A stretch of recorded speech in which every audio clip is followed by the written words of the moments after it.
Une rentrée scolaire plutôt calme cette année. Ce matin, le directeur académique communiquait des chiffres attendus par le corps éducatif. 14 professeurs des écoles supplémentaires recrutés, 19 ouvertures de classes, dont 4 réouvertures.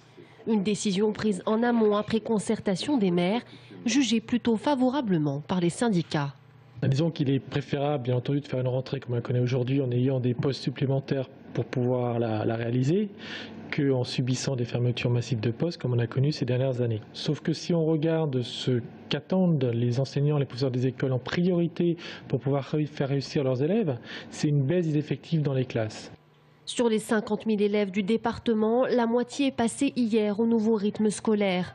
Autre point important, l'accent est mis cette année sur les zones d'éducation prioritaire, scolarisation des enfants de 2-3 ans et un accès plus développé dans les zones sensibles. Dans certaines écoles, 19 au total du département, soit elles sont en secteur sensible en milieu rural, soit en secteur sensible en milieu urbain, eh bien j'ai mis plus d'enseignants que de classes. Des effectifs gonflés par une quarantaine de professeurs stagiaires cette année et une nouveauté, les professeurs des écoles contractuelles qui s'ajoutent au corps éducatif, des apprentis professeurs en cours de formation.